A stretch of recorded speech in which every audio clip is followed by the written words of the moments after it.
Okay, apparently we are live. I'm just going to wait for the actual video to pop up, and hello everybody. This is another installment of the Pale Galilean.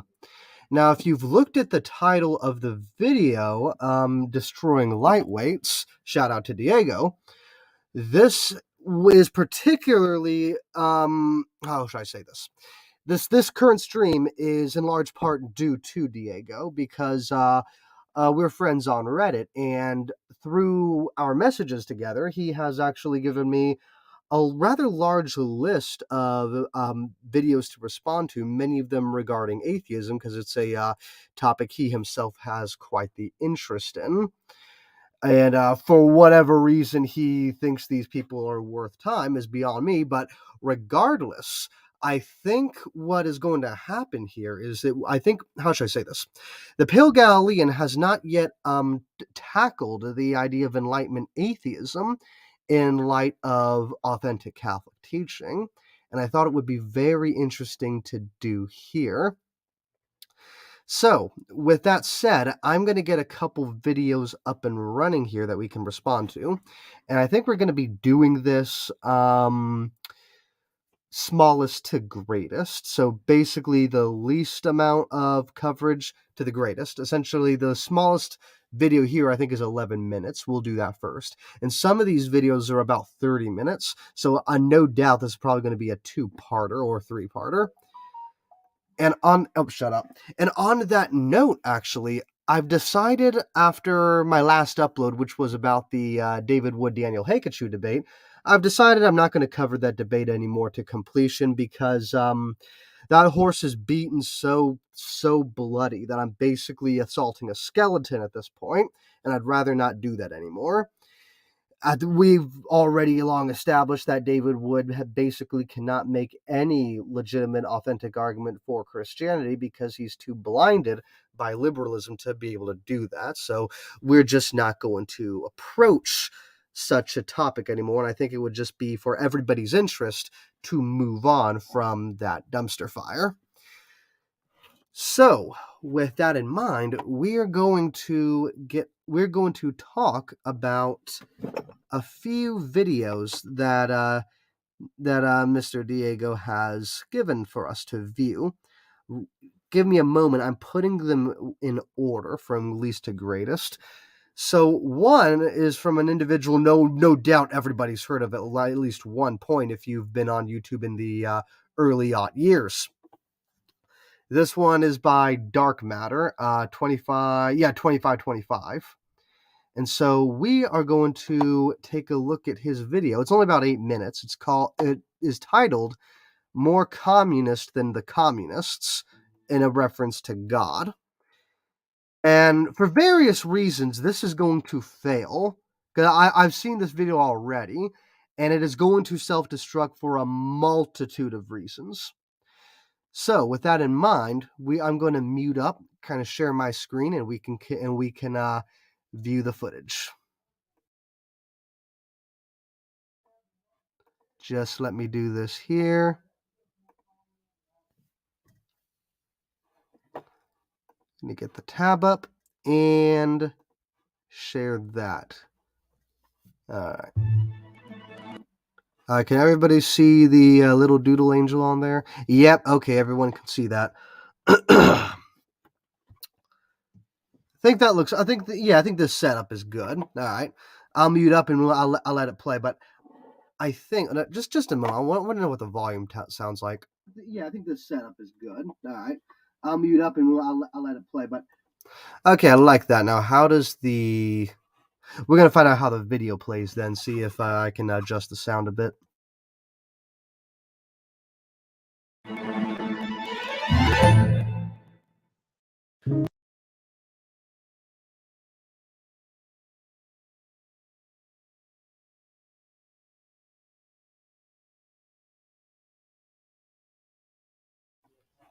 Okay. We got everything up and rolling now. I think we'll be just fine.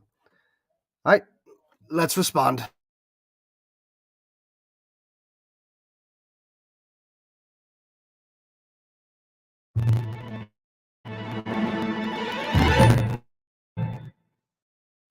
Stalin, Mao, and Pol Pot killed 100 million people under their evil communist leftist regimes, trying to make a so-called utopia where everything is free and equal. But that's not how it turned out. No, there was no freedom of press or speech.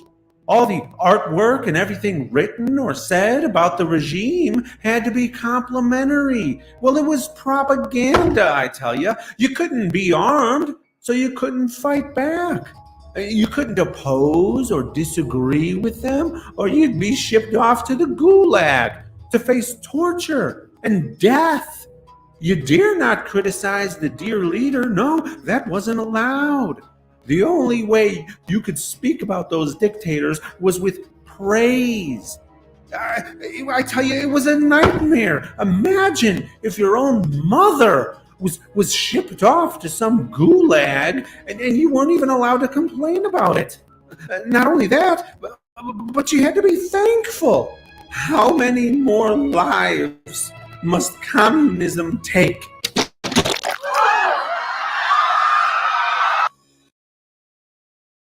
If you shop on Amazon, you should use this tool. It's a browser extension that... So here we have a brilliant example of how capitalism has sabotaged the communist message. Just a moment. Okay. So first of all, if I understand the criticism correctly, there is an aspect. First, I want to make sure, I want the whole audience to understand this, for who's watching now and who will watch later, that this man's video is absolute trash garbage. It genuinely is. Like, it is so riddled with stupidity that I there's no words to describe the intellectual vacancy that this video was made with. But I will kind of assent to a portion of the argument that was made somewhat, because he's basically presenting an evangelical Christian that derides the moral failings of communism, true enough, but more or less seems to deride it based on, I guess, a very American-centric point of view. So, in a way, I can see Dark Matter's point that these particular Christians, evangelical Christians, especially here in America, have a very, how should I put it? When it comes to their theology, America is typically in mind when they want to recite a bit of their theology, when they're kind of expressing it. I would agree with Dark Matter that these people exist, and that's a problem on multiple levels. But now he's going on to say that God is more communist than the communists. Well, if you're more communist than the communists, I'd imagine you stop being communist and you're something else entirely. But you know what? Regardless, we're just going to keep watching, and you can see the stupidity for yourself, ladies and gentlemen. I'm not going to stop you.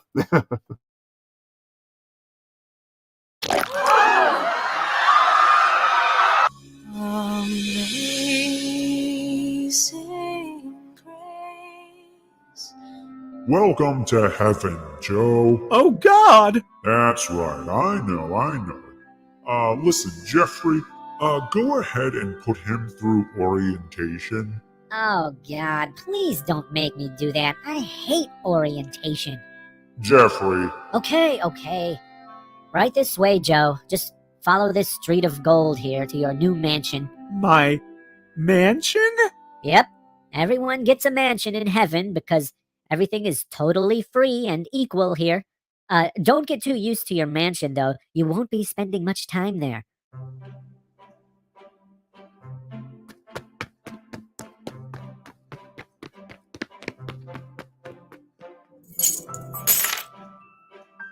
Mama?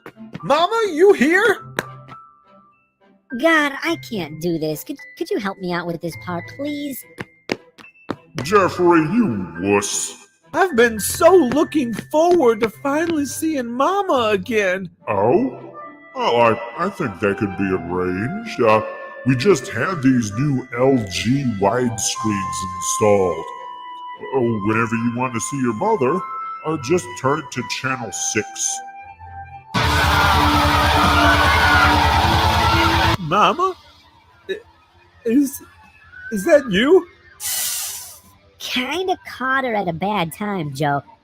Maybe you'll recognize her when her skin grows back, but you gotta time it just right because it will get burned off again pretty quickly. Champagne? But she was a believer. Not exactly. She secretly did not believe, actually, that I created the universe, so I shipped her off to hell to be tortured forever. Mama?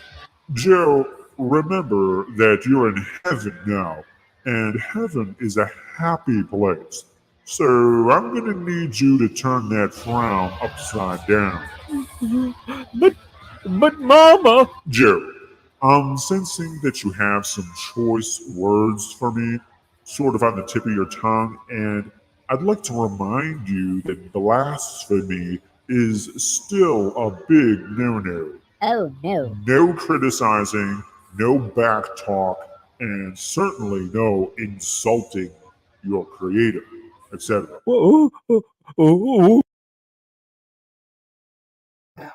Okay, so we got through that cringe fest of a scene. So, first of all, I want to make this abundantly clear that dark matter isn't entirely wrong in his depiction of certain Christian circles, because this understanding and this view of hell is very, very much alive and well in more Protestant fundamentalist circles, such as, let's say, evangelical Baptists, for instance. The problem about that is, though, is that, like most atheists, their worldview is too small to describe the whole of anything, really. And so, what's going on here is that this is a very, very, very poor articulation of what Christians have historically believed hell to have been. Now, I will say this. It is very much possible for your loved ones to be in the torments of hell forever towards the end of time. And there's a reason for that. That is because how should I say this? Dark matter is thinking on two human terms as far in terms of heaven and hell, because he has this erroneous belief that the people we are now are going to be the people we will be in the kingdom of heaven, and this just is not the case. Ultimately, those who will be in heaven are those that want to be a part of God's covenant, that want to be joined with the Creator, with His family, that want to submit to what rightfully is His authority. Those in hell are those who wish to have made themselves an authority, to have kind of unmoored themselves to their natural attachments to God as Creator. And so what's going on is that once you die, right, the veil that we call earth is lifted, and your heart will move towards one or the other. You will move towards obedience, or you will move towards disobedience. You shall move towards the ways of God, or you shall move towards the ways of Satan. So, in fact, let's actually bring Satan up. Satan, being an angel, being an archangel, the reason he has been condemned is because he made the free and active choice to reject God, and due to his angelic nature, and due to the fact that he has more ability to understand the ramifications of his actions than we do, his choice was final and permanent. And in the same way, in the world to come, our choice will be equally final and permanent, because we have a much better, broader understanding of the choices we make. For instance, someone may lose their temper and murder someone. Now, they know their action is bad, but they do not understand the full ramifications of their consequences in the heat of that moment. Whereas, as they grow older, they start to understand more and may even regret that decision bitterly. That can very much happen. It can very well happen, in fact. And so what's going on is that their choices are later informed, and their choices are made more apparent and knowledgeable through time. And so the angelic beings, however, they don't have this limitation. The choices they make with full intention.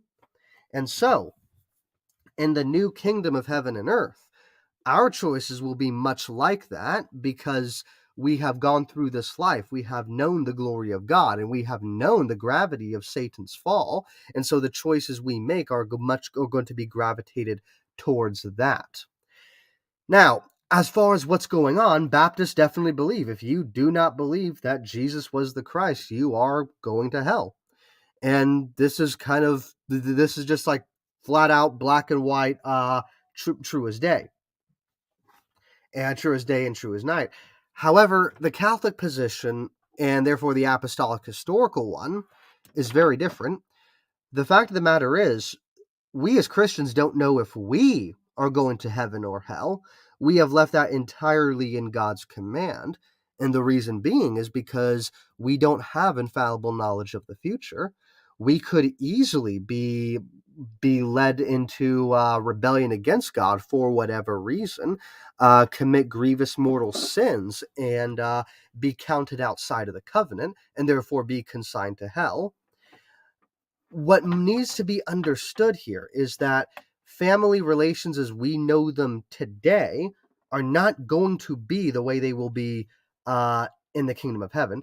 As Jesus had said in the New Testament, there are not going to be any wives or husbands, fathers and daughters, mothers and sons. There's only going to be one father with many children, and that's us, okay? Many children are going to be part of God's house, but today, distinctions that we understand today, love between a mother and her son, a father and his daughter, these distinctions, these understandings melt away in that kingdom, because everybody is a child of the Most High, because that's what you are as a member of God's covenantal kingdom. You are part of God's house. So already, dark matter, being an atheist, is presenting an understanding of Christianity that is so utterly Baptist and fundamentalist and evangelical. It is not in any way, shape, or form representative of Christianity as a whole. Moreover, what's going on here is that how God presents himself, likewise, is very Baptist and fundamentalist, because it's not so much that blasphemy is a sin in the new kingdom and in the new heaven and earth, although it definitely will be. What's going on here is that to blaspheme would be a lot to just kind of treat your dad like utter trash. And of course, you wouldn't want to do that now here on earth to your own earthly father. So you definitely wouldn't want to do that to your heavenly father, because more than a governmental institution, as dark matter so uneducationally terms these things and frames them, this has more to do with a family unit than a government structure in the way we understand the term today here on earth. So what's going on here is that dark matter has framed his whole understanding of Christianity in very Baptist evangelical terms, and it shows, and it's cringy. It's genuinely cringy. I think I talked up a storm on that front, at least. I think I can press on. Is there anything else I wanted to talk about real quick? Well, yeah, just I think one more thing. I would argue, I can definitely say that in light of, how should I say, a liberalized America, that many people, many Christians, in fact, will have a hard time coming to terms with the fact that there are people you may know in your life that could end up in the kingdom of hell forever. Yet this is a pill you are going to have to swallow, because ultimately people make their decisions. And if your heart is gravitating towards God and his will, then your decision and your heart will move towards his kingdom. If your heart is moved in rebellion of God, of rebellion of that greatest good, then your heart is moved towards evil, and therefore it can't have a place in the kingdom of heaven. In a highly liberalized America, in a highly liberalized Western Christianity, I understand this is a hard thing to grasp and articulate, but it needs to be expressed all the same. We'll move on. Where's the rest of my family? I'm afraid that since you were a bit overbearing about your religion, they were kind of afraid to tell you that they weren't actually believers. Well, that's not entirely accurate, Jeffrey. Some were believers, but they got the denomination wrong. Well, at least they're not alone, Joe. There's 100 billion people in hell. Not nearly that many up here. Hey, if you want to make an omelet, you gotta break some eggs. The wants of the few outweigh the needs of the many, right? What about little Jack? And Grandma Sue? And Aunt Betsy? Ah, there they are. Well, where's Uncle Mike? That son of a bitch molested me when I was little. Hey, Uncle Mike. Hiya, Joe. So good seeing you again. You're here? Yeah, Uncle Mike repented right before he died, so you two get to spend eternity together. Speaking of which, be sure to be up bright and early for worship. Worship? Yep. All right, that was, again, just as cringy as the rest of this garbage video. First of all, I don't understand God kind of articulating heaven in light of communist economic theory, where the wants of the few outweigh the needs of the many. Although it's clearly a parody of communism because it's actually vice versa. The wants of the many outweigh the needs of the few. But the fact of the matter is, like, this is clearly a very, very uneducated Baptist understanding of the divine. But no doubt it exists. Like Uncle Joe here, who apparently molested Jerry is his name, I think. The video is not it's not engaging enough to take seriously, but so there are in fact Baptist fundamentalist sects that would say that you can be a child molester, lead a garbage life completely as a human being, and yet in your dying moments, if you give your life to Christ, you're saved. No doubt about that. Those people exist. And those people often believe in sola fide, sola scriptura, albeit the ultra fundamentalist understanding of it. And yeah, these people are the kind of OSASers, once saved, always saved, kind of in that sort of crowd. Problem is, once again, dark matter is not educated enough to be able to understand that the vast majority of Christians and even historic Christianity, as it had been known in previous centuries, did not think this way. What they had thought is that there needs to be an act of faith. True. There needs to be a professed faith. But a faith without an active obedience is essentially damnation. That's all it is. It is a false faith, one that cannot save. As James says in his own book, can the faith save him, the sinner that doesn't show works? Well, no. And the same thing applies here. In the cases of someone like, say, Uncle Joe, what we're dealing with here is a child rapist. Now, this needs to be the crime needs to have a certain context. Rape is not the same thing as other sins like, say, murder, fornication, theft, anything like that. With rape, it is indicative of a particular character. It is indicative of a person that is that loves to be in control, someone that loves to take power over others, someone that, by all intents and purposes, has a bit of a God complex himself. And when it comes to people like this, there's very rarely ever a legitimate change in the person. Now, I'm not going to say it can't happen, but typically with crimes such as these, their disposition of character, the state of their soul, is in full rebellion against God, and rather they want to enshrine themselves as a particular authoritative godlike figure. And that's precisely why a lot of sexual misconduct comes from places of authority, be you a high school teacher or a Catholic clergyman or a politician, someplace with esteem, authority, someplace where you can kind of what I want to say, kind of have a large influence over others. For instance, Lawrence Krauss burned down recently due to charges of sexual misconduct, and I don't know if rape was one of them, but definitely sexual misconduct, aka assault, essentially. And Lawrence Krauss, as we know, was a distinguished college professor.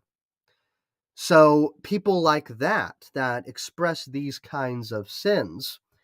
Not to say that their sin is any better than anyone else's. Sin is sin. Villainy is villainy. Corruption is corruption. But that is to say that it paints a portrait of them, a personality type, that makes it very unlikely they will ever submit to the Most High. Now, it's happened. I think the David Woods of the world are possible, but the exception oftentimes proves the rule. So, moreover, what's the word?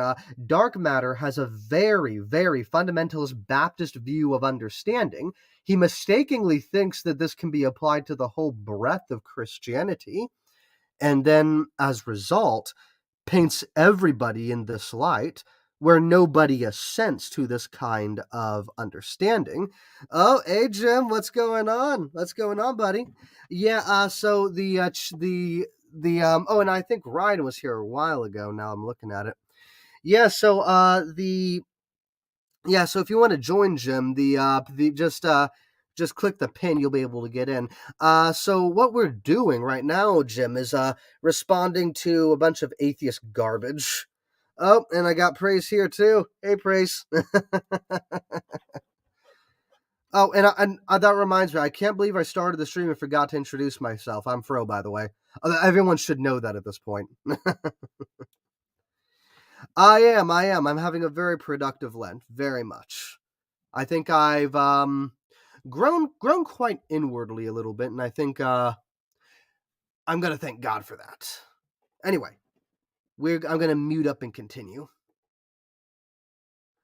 Oh, and everyone, brace yourself. This is a very cringe video. This is a dumpster fire, and we have at least another 3 videos actually to look forward to here. So brace yourselves.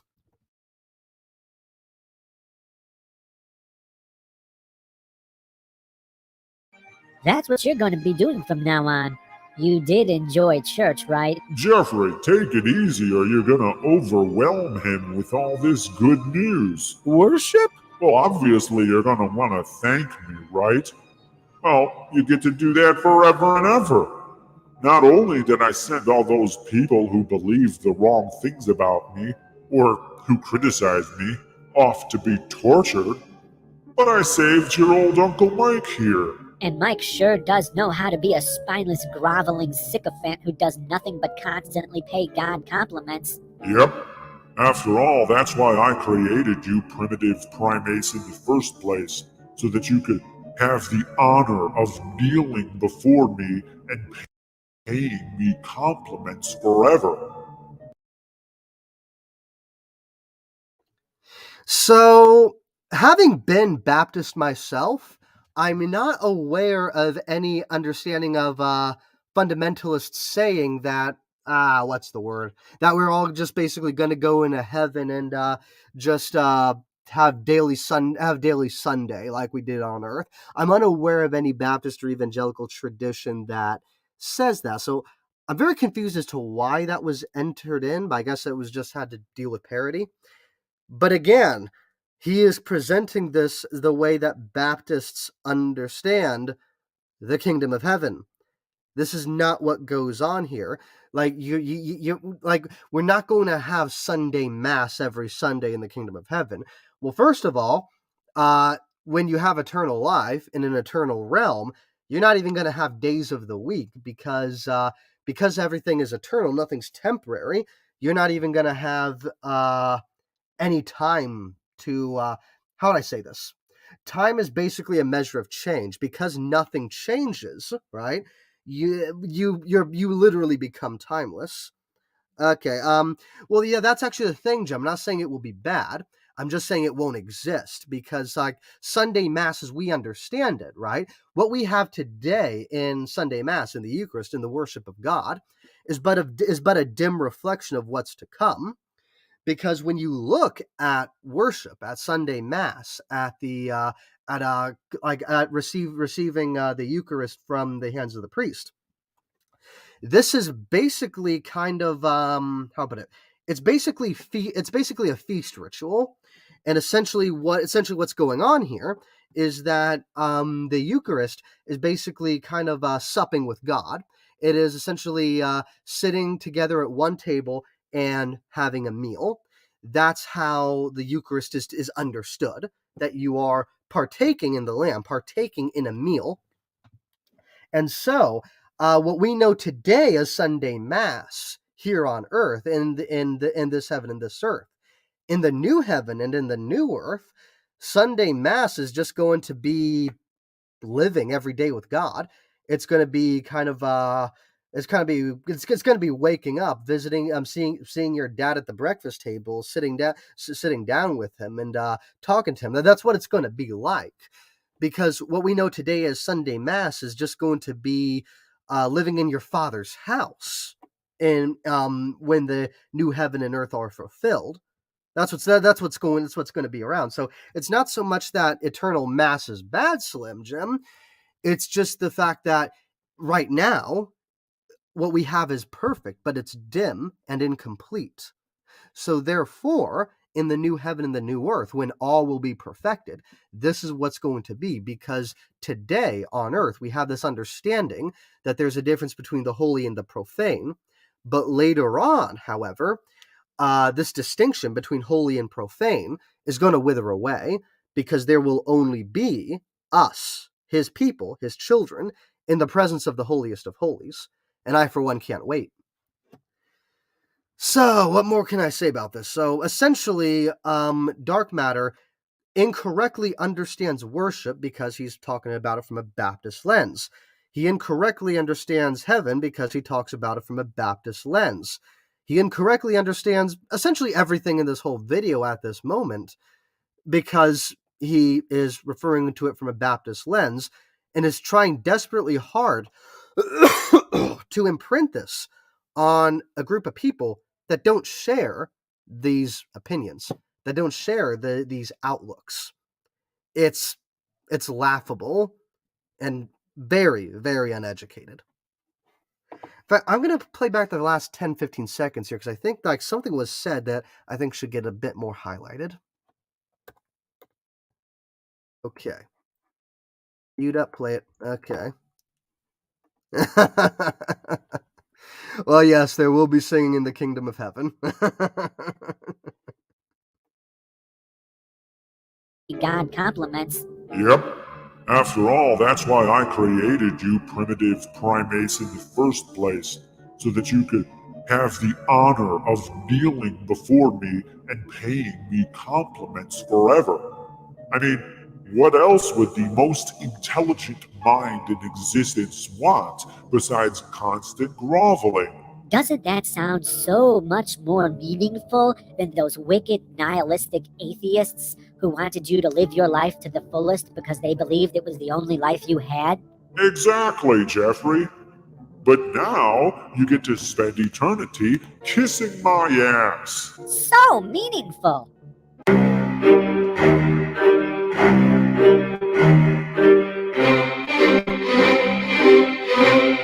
Part of this video was inspired by Seth Andrews and Matt Dillahunty. Links in the description below. So, to one of those names, Seth Andrew, is going to come up in a little bit here throughout this throughout this little thing we're doing. So that's the end of that video. So we can now stop sharing that garbage. Okay, so what's going on here is, again, very, very much a Baptist perspective, because, and even in, and now like even a bit of an atheist perspective, because the whole idea is that isn't worshiping God, groveling before him, so much better than living your life to the fullest because it's the only one you had, as those so-called godless atheists say to do. Problem about that is, when the atheists say live the life to the fullest because it's the only one you have, what they really mean is that the life you have today, or how do I put this? What they really mean is live however you want, and morals be damned, essentially. Where basically you have a life to live, you want to live value in your life. The problem about that is that there is no objectivity to those morals. There's no objectivity to that life. Because I'm trying to frame this, I'm trying to explain this the best way I can, because I know the worldview they're talking about. I shared that same one. I've just been so isolated from it for a while.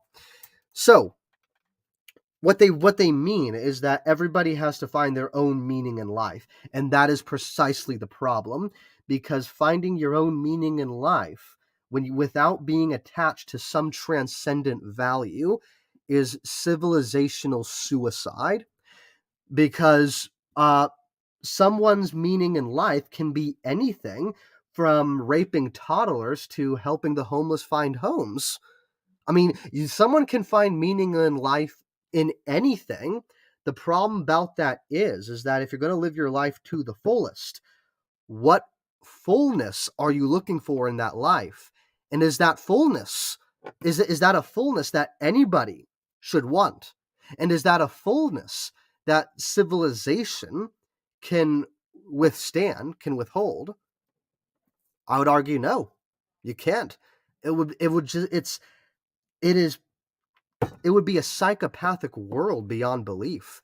It would be a world utterly, utterly devoid of any moral accountability, and any, how should I say this? Any component of responsibility would just be thrown right out the window. And that's a huge, huge problem. And of course, atheists, specifically in the Enlightenment tradition, aren't educated enough to take these assumptions to the logical conclusion. And of course, this garbage video was made by the atheists, Seth Andrews, I think? Seth Andrews and Matt Dillahunty. Seth Andrews, as we will soon discover, is every bit as uneducated as Dark Matter is, and Matt Dillahunty is arguably as uneducated, and on top of that, his last name is just one syllable off from being accurate, so take from that what you will.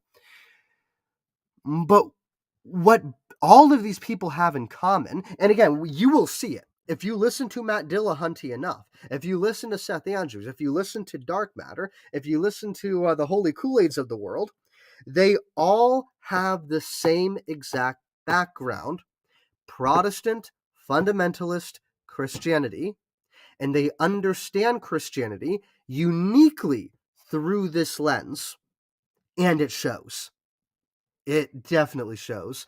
Now, we went through that video faster than I thought we would, so we're going to start next at this one here, where Sam Harris supposedly demolishes Christianity.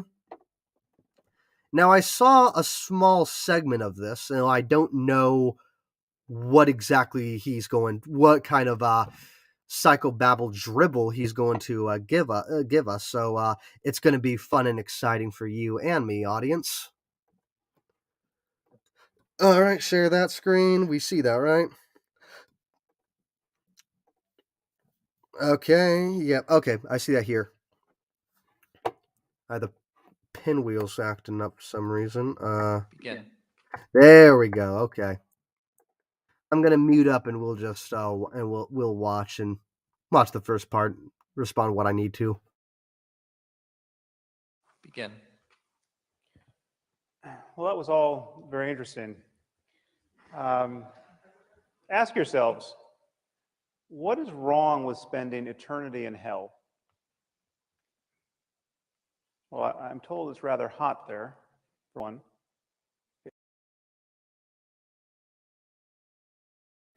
So let me answer that real quick because I feel like I can without derailing the conversation too much. What is wrong with spending an eternity in hell? Well, potentially nothing, depending how you understand hell to be. If you understand hell as the culmination of your cosmic choices, if you understand hell to be the just desserts, how put it? If you understand hell to be an eternal punishment for rejecting that which is eternally good itself, then there's nothing wrong with hell. It's a just. Oh, hey Ryan. Okay, hold on. As per protocol, I'm gonna let the ticker go through, and I'll let you in. So let me answer that while Ryan's waiting. So, as per protocol, whoops, sorry. But so, how would I say this? Oh, no, go away.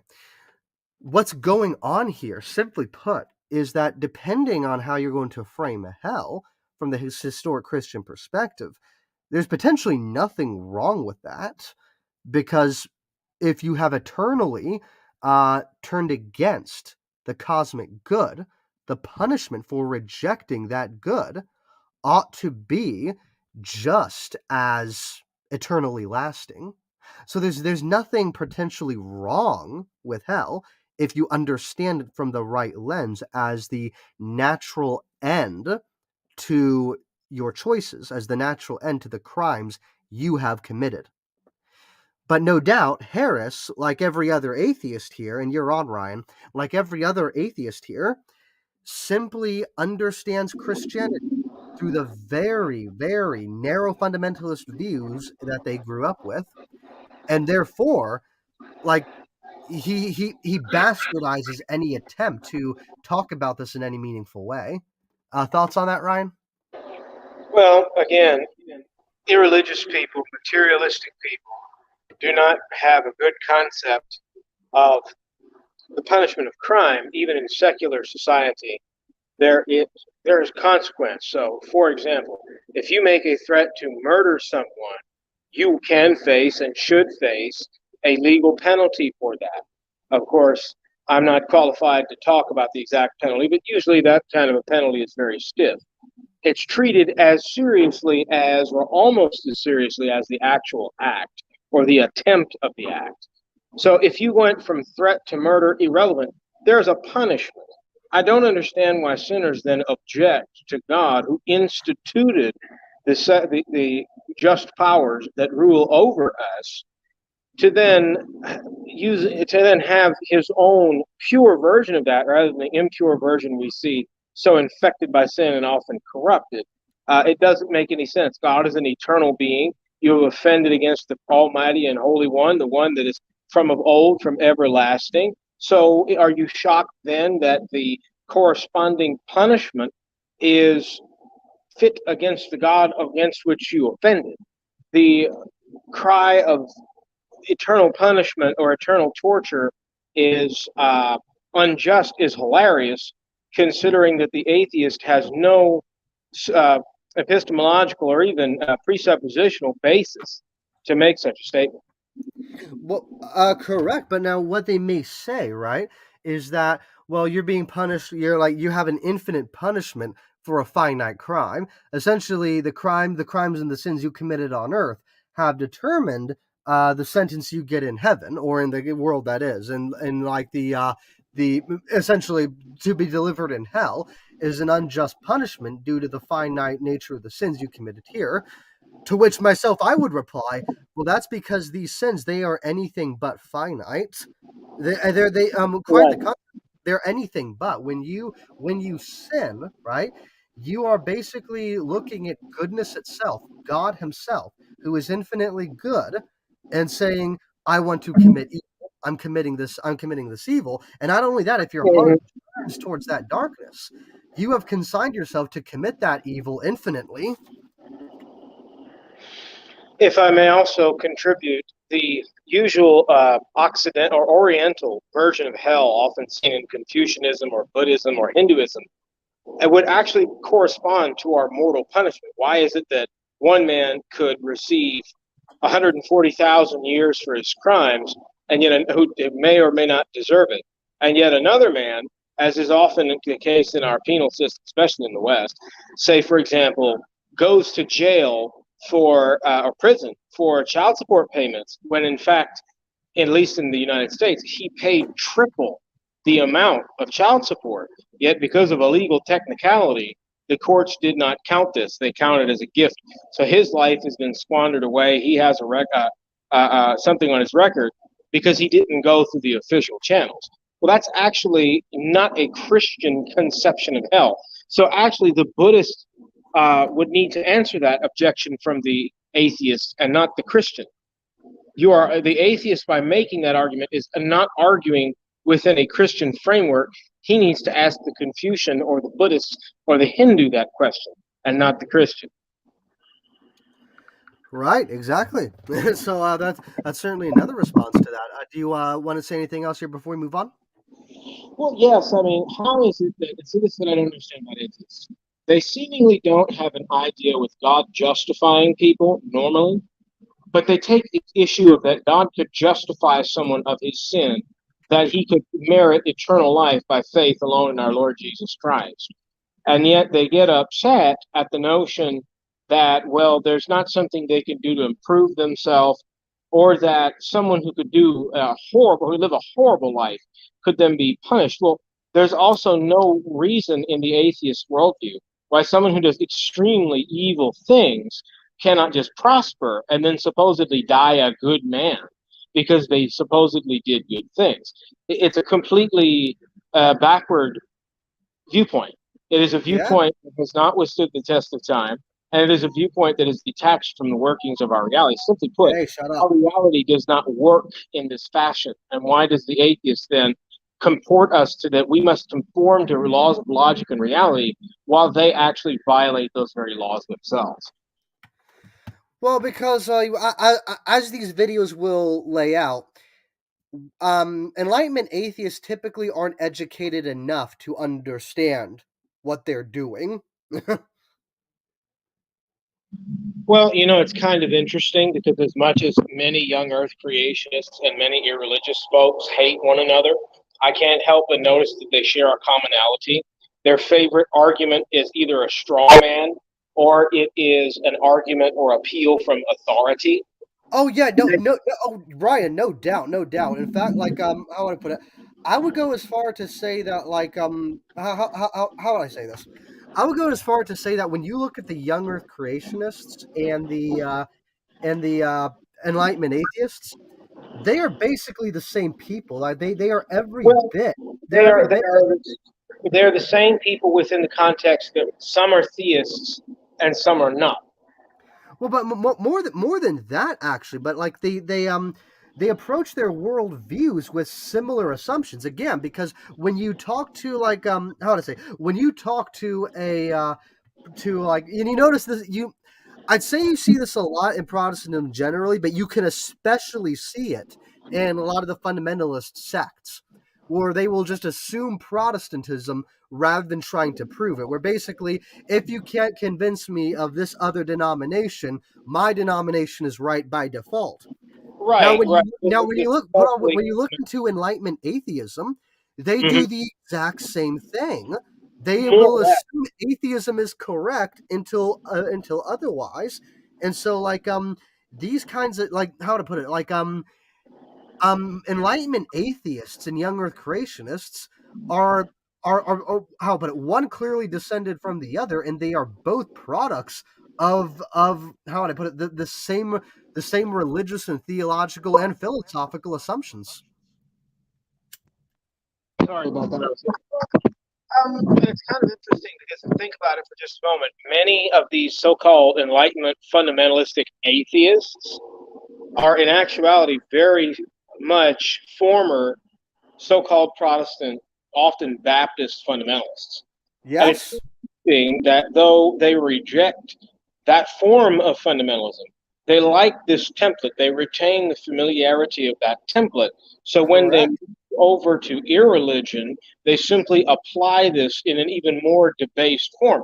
And I noticed that it's interesting watching many young earth creationists debating these people, because they can't quite seem to understand why the atheistic mindset beats them every single time. Yes, because the atheist realizes the dishonesty of this kind of worldview, of this kind of apologetic, so to speak, and they can argue better. Sorry, there was someone passing with a bucket by, but they can argue better. And the thing is, because they realize they have no authority from which to argue except that which they pull out of their heads, they actually are superior, because the problem is the young earth creationists and fundamentalists will have to often try to argue a framework to fit the Bible. Well, we can debate about the age of the earth, and that's really not the debate. The problem is we cannot debate about the Bible within a framework view. We have to debate what the text of the scripture says, and not what our framework or what our worldview that we apply over those would be. Correct. And but now that's kind of the interesting thing here. Like myself, I see something a little different when I see debates between, like, say, fundamentalists and atheists. I notice it never really goes anywhere, because at the end of the day, I genuinely think these people are talking to themselves. It's just neither party is aware of it, because although that the atheist has moved away from his fundamentalist past, he nonetheless clings on to the assumptions that he had made as a fundamentalist, brings that into atheism, and that's where you get the dark matters, the Matt Dillahunties, and the Sam Harrises of the world. Well, you know, it's interesting because I've watched Matt Dillahunty and Iran Ra for many years now. I mean, they're public figures. They've been very well known. If you watch their fundamental atheist arguments, it's very interesting how they will be so dishonest, because many of them were once fundamentalistic, young earth creationists. And it's interesting because it's almost like they take the worst attributes of that, then try to mirror it back at the young earther out of potentially a position of spite or a position of mock. And nevertheless, it's interesting how effective they've been, because sadly, these more toxic versions of young earthism are very prevalent. You know, I have friends on here, so I'm going to be careful with what I say and in what context and toward what persons that are young earthers. But they're not all dishonest people. Unfortunately, the atheist succeeds in saying, well, they're just all dishonest because they can't believe in science. Well, yes, that's somewhat true, but let's also remember the general malaise that they see is the same kind of malaise they found in young earth fundamentalism. It's so funny. The malaise there is, well, you know, we have to go against science or modify science to fit the Bible. It's interesting how they can go from one side, one extreme of an argument, to a totally opposite extreme. Frankly, I'm having a discussion at the moment back and forth with a channel called TTOR. I think his name is Justin Derby, if you're familiar. And it's I've heard the name. I'm not particularly familiar with the channel. Well, the point being is that it's interesting because we got into a discussion about William Lane Craig. As you're very well familiar, William Lane Craig is not an old earth creationist. William Lane Craig is a theistic evolutionist. And the strange part that I keep bumping into with TTOR is I keep telling him that William Lane Craig is not a creationist. He admits openly that he is a theistic evolutionist. Yes. While I'm not accusing Justin of dishonesty, I think that there is an inherent groupthink model that the young earther has to adopt. Because this is not young earth, it is therefore dishonest because it doesn't fit within my predetermined, very narrow-minded young earth worldview. Look, if you were to take a theistic evolutionist like yourself, like Sentinel Apologetics, like William Lane Craig, and stack them up against Dr. Hugh Ross or whatever the case, Dr. Fuzz Rana, there would be a substantial disagreement, because the old earth creationist is simply a creationist that understands the days of the book of Genesis and the days elsewhere in the Bible are not necessarily solar 24-hour periods of time. As a consequence of that, we needn't fight science, but we do indeed argue, actually, this is an even stronger evidence for the creation and the creator. The atheist scientists have started to move away from the Big Bang because they keep annoyingly finding the evidence for a Big Banger. They now have to propose new theories to try to get around that. Again, we are not evolutionists, and yet I find on both sides that the atheist will say you're ascientific, anti-science because you're not an evolutionist. The young earther, because you're not a young earther, will go to any lengths to say you're unsaved, you're not a Christian, you're a heretic, and run your name in the mud. It's so interesting to see the parallels between these former young earthers turned fundamental atheists, and yet these fundamental young earthers that, while I don't all want to paint them the same way because they're not, so very often produce these kind of fundamentalists, and then wonder, why do we have these problems? Well, because you see there are people that come along that use your worldview better than you do. Yeah. And you're annoyed that you're the ones creating these people.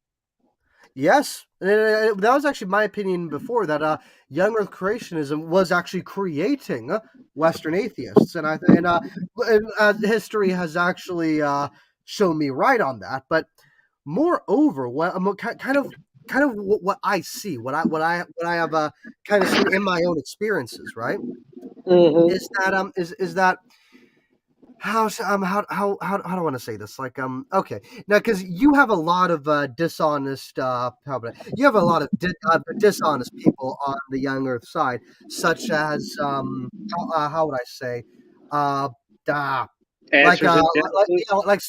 like Sam from Redefined Living or Pillbox, right? These Pillbox is even for a young earther. Pillbox is he is one of the craziest people I've ever met. Yeah, I know. When I hear Pillbox, like he gives me major wife beater vibes. I'm not gonna lie. Like he reminds me of someone that is fully well capable of that. But moreover, what I want to say here, right, is that like you have those that are clearly dishonest, but then you come to the standing for truth of the world, the Donnies of the world, and while they're not dishonest by intention, they have adopted a worldview that doesn't allow for you to be honest. That basically, like, the only way for you to have a conversation with them is for the opponent to sacrifice their character and honor at their altar for it to go forward. For instance, what I explained to Donnie is that, like, I am a theistic evolutionist, but I do not believe in abiogenesis. These things are two different things. Right. But that kind of thought, right? That kind of thinking is absolutely foreign to Donnie, because for him, it's either for him, it's either black or it is white. There is absolutely no in between, and so because of that, Right. but not only that, but like if you disagree, there's just like, yeah. Here's the thing: I don't really necessarily. When I've been on when my interactions with Donnie and Standing for Truth and John Maddox, I've never I think John Maddox. Anyway, I've never actually kind of what's the word? I've never actually how to say this? I've never taken their beliefs and kind of gone up against them. I basically just disagreed with them and asked questions, and that's enough for me to be labeled their enemy. And so for them to have a conversation with them requires me to sacrifice my honor at their altar. And what comes from that is the fact they need to necessarily make themselves look better from the argumentation they come to the table with. And about your audio, I think you need to fix that a bit. You're probably hearing the gym around me. I literally just finished my abdominal routine. Donnie and I have been talking, old SFT and I, for obvious reasons, and I'm sure you can understand the hooded hate preaching reason why. Yeah. But You know what? I don't engage him on Young Earth. It's not because I can't. It's because I already know I'm not getting it. Oh yeah, I know that too. But like, here's the thing. The only thing I do, Ryan, I disagree with him, and I ask questions, and simply because I disagree, he expects me to defend evolution. And yeah, I believe in evolution, but I really have no obligation to defend it either. I'm not necessarily beholden to it. But the idea that I believe in something, but not necessarily beholden to that thing, is something beyond the pale for him. That's what I've noticed. Well, I think, and I'm going to say something. I think really the best way I can say it is the molding of Kent Holland. Yep, And I would agree with that. that's the other problem, and you notice it with the atheists. There's a cult of personality around many of these young Earth fundamentalist people, like Kent Hovind, like Ken Ham, like Creation Research Institute. They all invariably have these sects, these factions within themselves. And sadly, what they wind up doing is creating atheists that then replicate this. But because they are atheists, they have much, much more approval. You'll get people that may not even be atheists per se, but just disagree with the notion that the Earth is 6,000 to 7,000 years old, that will tend to agree with them because they realize, look, let's just face it, there's not so much evidence for a young Earth. You can make a case for it. I'm not going to say that, say, for example, Jason Lyle is totally off his rocker. But let's be completely frank. The evidence for a young Earth from a mere scientific standpoint is not very convincing. Well, the only thing you can then do is create a cult of personality around that. So I would not accuse Donnie of dishonesty. In fact, Oh, I I'm not don't. trying to. Oh, I'm not trying to. I No, no, said no, I know you're not. I'm saying I don't think he's being dishonest. I neither do think I. I think he's being honest within that framework, but he Yes, can't see past it.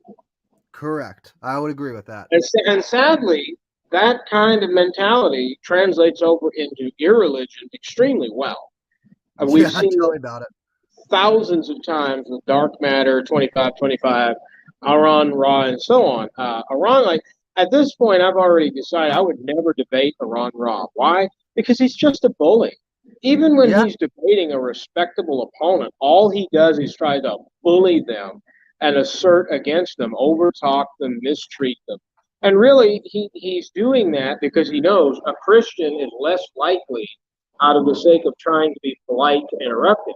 Really, what needs to happen is a Christian needs to tell him to shut up and mind his own business. It's my time to talk. Wait your turn. yeah, no, yeah. That's actually the thing. Christians aren't called to be polite. We're called to be loving. Like here's the thing. You respect people that have earned it. And the thing about it is, Aaron Raw is a cockroach in a trench coat. He really is. Like I you will be hard pressed to find someone that has much. You will be hard pressed to find someone that has a similar vacance of morality than Aaron Raw, just by far. And you just see that in the videos he makes for himself, the way he understands the world around him. Again, it's very evangelical, very fundamentalist, and in Yeah, Aaron Raw case, it's very Mormon. yeah. It's kind of interesting because I have noticed the distinct hints of Mormonism in his views, and it's sad because these atheists are already pre-programmed by young Earth fundamentalism and specific types of it. Because not all young Earth fundamentalists are bad. There are just some people that think the Earth is 10,000 years old or less, or 67,000 years old, or something like this. I Yeah, don't think that they're all bad. I think the no, not at problem all. is that it's the perfect storm to create those sorts of problems. Exactly. Now, I've been very open. I don't think I've ever given my testimony on my own channel, so I'm going to have to change that here in a little bit. But as I said before I was converted to the Catholic Church, I was basically an atheist in everything except name. So I can identify with exactly what you're saying. That was my experience, and I would say it is the culture of where young Earth creation comes out of that creates that. And now I've gone like almost 180 on everything I believe about the Christian faith. Not to say that I'm no longer Christian, but the things that I believed were important simply aren't to me. I've reframed my ability to understand what is valuable in the Christian faith. Well, and And let's also insert a little bit of knowledge that you disclosed about yourself. You were a Baptist fundamentalist. And when yes, you come across people like SFT or people like, I don't know, Ken Haven or John Maddox, they just don't know what to do with the fact that you are no longer one of them. yeah, and that's actually something like that's something like when I was on Smokey's stream once. The better part of 10 months ago. That's something he picked up on when SFT was actually on too. The fact that like as because Standing for Truth was in the comment section, kind of he couldn't wrap his head around the fact that I was a Baptist fundamentalist, believed in OSAS, sola fide, sola scriptura, and now I am, as you put it, a mass sipping Catholic that rejects all those doctrines. You are, because that's an accurate description. You are a mass sipping Catholic, and according to your catechism, you better be a mass sipping Catholic. Absolutely, yeah. And I would even argue that most, I mean, this is a discussion we can have when we go live tomorrow, Lord willing. Most fundamental Baptists disbelieve in sola fide. They just believe in an ascent. Unfortunately, my battery is now at 1%, so I'm going to have to bolt before my phone dies. All right, it was nice having you on, Ryan. Likewise. We'll see you tomorrow, Lord willing. Bye. All right, bye-bye. That was nice. Okay, now we can move on here. I think we've been going on for about an hour now. What time is it? I go on for another 30 minutes, an hour maybe. It will compromise about 45. Okay, let's move on. Dr. Craig is not offering an alternative view of morality. Okay, the whole point of Christianity, or so it is imagined, is to safeguard the eternal well-being of human souls. No. Okay, let's read that. Let's do that again real quick. Let's hear that again. Okay, the whole point of Christianity, or so it is imagined, is to safeguard the eternal well-being of human souls. No, that is not the point of Christianity. Christianity does not care about human souls, broadly speaking. We want to save human souls, yes, but Christianity primarily and fundamentally is a mission about God coming to save his people. That's it. God only cares about saving his people and have provided a way to the nations that by matter of faith and obedience, they may become one of God's people. They may be numbered among God's family, among God's children. But this idea that Christianity is here to safeguard the well-being of human souls, no. Christianity was never about that. That is not what Paul taught. That is nowhere found in the scriptures. That's nowhere found in the tradition received by the church. That's nowhere found in the church's magisterial documents. This concept is foreign to Christianity.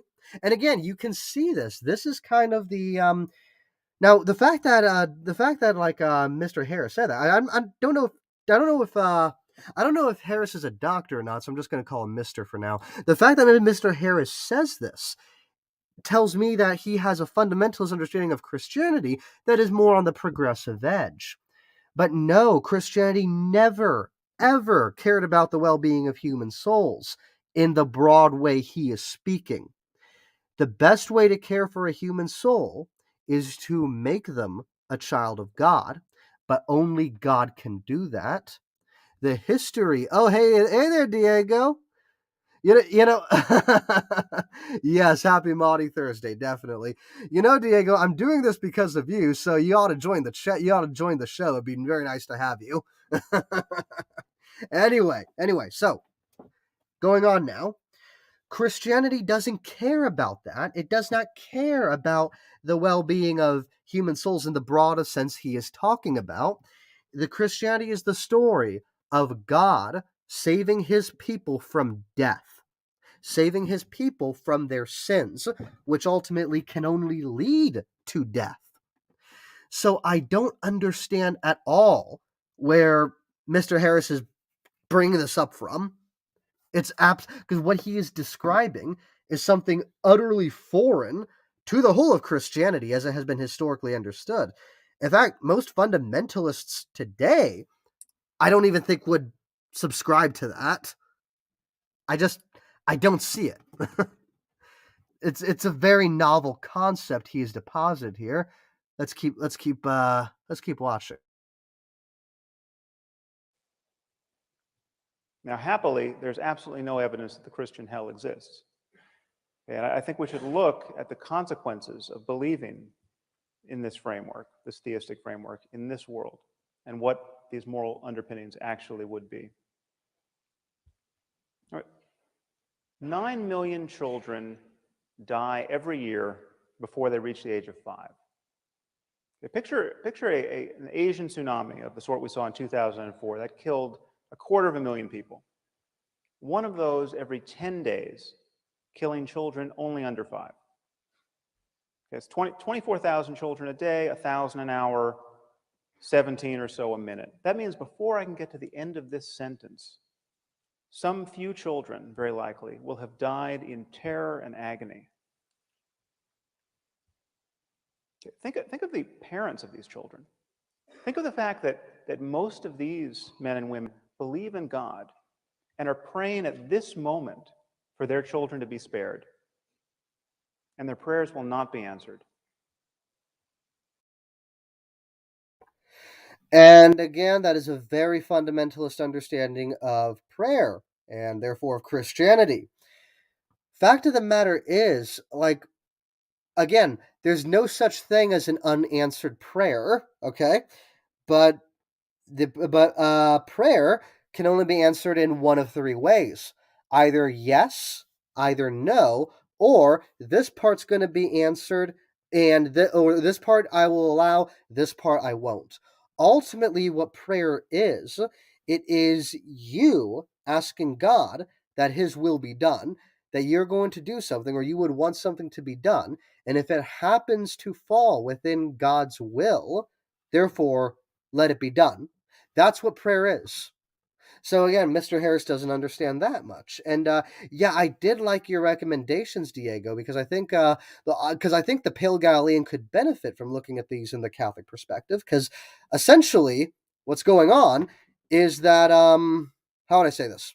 Essentially, what's going on, Diego, is that fundamentalist fundamentalist Christianity, Protestant fundamentalist Christianity, and atheism, Enlightenment atheism, I should say, they're basically the same thing. They are basically the same thing. They carry the same assumptions. They carry the same arguments. They have the same bigotry. They have the same biases and bigotry. In many cases, I'm not going to extend that last one to all fundamentalists, but still, you can see that, right? The only difference is that one worships one at least superficially worships God, and the other doesn't at all. That's the only difference. Okay, make sure they got okay. I've got more coming. I'm making sure they have something to do with the cow. Oh, that's awesome, Diego. All right. So, I completely lost track of what he was saying. Oh, yes. So basically he's saying 24,000 children a day are dying in terror and agony. Now, I love how the fact that he brings up terror and agony, because as this presentation will show, he is talking about this from the perspective of the problem of pain. The fact of the matter is, or the problem of evil. The fact of the matter is, the problem of evil and the problem of pain isn't really a problem at all. Because Christianity doesn't promise you that your life is just going to be buttercups and roses. There's no such thing as sugar and spice and everything nice in the Christian faith. It is God saving his people. Oftentimes, in fact, rather than making the exception, the Christian faith promises you You are going to go through pain, hardships, tribulations. Get used to it, buddy. Life's hard. That's what the Christian faith teaches. It doesn't teach you that you're going to go through life unscathed. Like Saint Faustina, when Jesus Christ was showing her a vision of heaven, the members of God's body, the members of God's family, the kingdom of heaven, they enter that kingdom with cuts, bruises, burns, some without limbs, some are missing eyes and teeth, some are missing some are just have like excruciating agony inflicted upon them. Why? Because that's what the earth is. This world is about pain, and Christianity is about using the faith of Christ, using the grace and glory of Christ to move through that pain, but moreover, that through your pain, glory can be given to God. In fact, there was how about it? In fact, I have it right here actually. Right now, I am holding a copy of St. Augustine's magnum opus, City of God. And on the cover, there is a. Where was it at? Hold on. Yes. The cover is actually an artistic representation of what the City of God is. And if you notice, I'll share this at some point here, probably later on in the stream here. But if you notice the cover on the City of God, what it's depicting God's saints looking like, a couple of these people are stripped naked. This is Adam and Eve, depicting their sin and their folly. Other saints are actually bound and have slit throats. Others have like arrows in the back of their arrows in their backs. Others are like carrying their own heads. What this is depicting of is the pain and the martyrdom that the Christian faith had gone through. That's what it depicts. It is the kingdom of heaven is all about suffering pain for the glory of God. In fact, one of the earliest medieval artistic representations of Peter, is of him being crucified. Okay? Mr. Harris's understanding of the world comes from the worldview that the greatest good is your pleasure and the worst evil is your pain. Nothing could be more antithetical to the Christian faith. And when you approach Christianity with this understanding, you're going to run into problems. Anyway, I'll mute up and we'll continue. Okay, but according to Dr. Craig, this is all part of God's plan.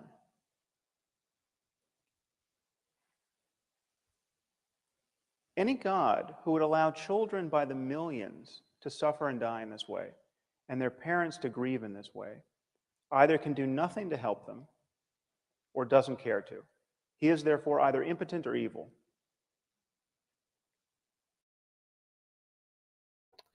And you know what? I will give Mr. Harris some credit here. If he approaches Christianity from the worldview that he has grown up in, that no doubt he has adopted about the world itself, this is going to be the logical conclusion to how he sees the world. No doubt about it. But the fact of the matter is, there's a third option here, that it is in God's will that how should I say this? That God will that through pain, through the evil of this world, God brings about His glory all the more. Because understand that people suffering pain is often due to a natural evil, such as that's outside of man's control, such as a hurricane, right? That displaces and kills people. But it can also equally be God's judgment upon you. So again, God is not above punishing His own people when they misbehave, because parents discipline their children, and God, being the God of this universe, being a father, cares more about the souls of His children. Because understand, your body is just your body, right? But your soul is your person. It is the thing that God most cares about than any other criteria. He cares about that more than the state of your mortal being. So oftentimes, death is given as a consequence for blatant sins against the Most High. So it's not that God is impotent or evil. The third option can be that he is either bringing about his glory through this pain and through this death, or he is putting judgment upon you. But again, when you approach Christianity with the worldview that Mr. Harris has adopted, no doubt these are going to be the only two understandings of Christianity. And these two understandings are equally ahistorical as the worldview they are emanating from in Christian history. Let's move on. And worse than that, on Dr. Craig's view, most of these people, many of these people certainly, will be going to hell because they're praying to the wrong God. Just think about that. Okay, through no fault of their own, they were born into the wrong culture where they got the wrong theology and they missed the revelation.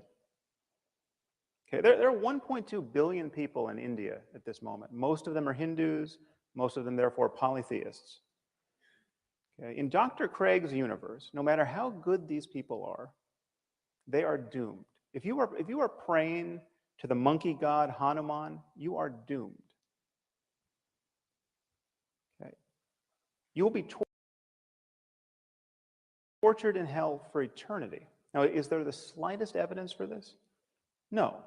It just says so in Mark 9 and Matthew 13 and Revelation 14. Okay. Perhaps you'll remember from the Lord of the Rings, it says when the elves die, they go to Valinor, but they can be reborn in Middle-earth. So I don't know how the Middle-earth reference is useful in any of this. I don't get that. But in any case, yeah, there's a huge problem there. Again, he is assuming a fundamentalist position of Christianity that I'm not sure Dr. Craig or any educated Christian that is theologically literate would assent to. Now, furthermore, I just wanted to point out to you that I'm not even sure this is something that Dr. Craig would respond to. Now, to put this in context, this was during a debate on the existence of God, or called the God debate, between, well, yours truly, Harris, and Dr. Craig. For some reason, his full name is escaping me at the moment. But anyway, hold on. Just Google that video, and you should see everything you need to see. You see the video description. You see the video title right there. Okay. So here is the issue with that, right? Hold on. The problem is that when he talks about hell in that way, he is talking about it from a fundamentalist perspective. No doubt evangelicals and Baptists would agree with Harris that everybody that dies outside of Christ, without exception, is going to hell because you haven't been converted to his side. And that was certainly the message that was preached from my pulpits when I was Baptist. So I agree. That is the position of fundamentalist evangelicals and Baptists. But that is not representative of Christianity. Once more, Enlightenment atheists, and in this case, not just dark matter previously, and now currently Harris, are illustrating their jaw-dropping ignorance of what Christianity is and how it has been understood by Christians.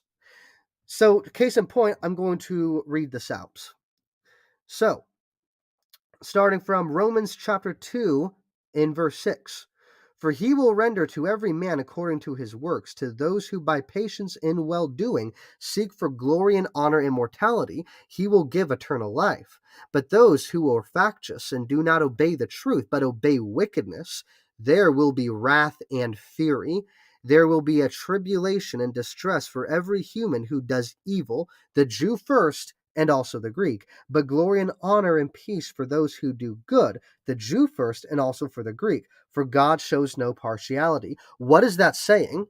That is saying that God will reward man for his wickedness, and also reward man for his righteousness, whether they are believers or not. The Jew first, because more is expected of the Jew being knowledgeable of the law, and then the Greek, because his heart is moved more towards obedience to the Most High than to his own wicked flesh.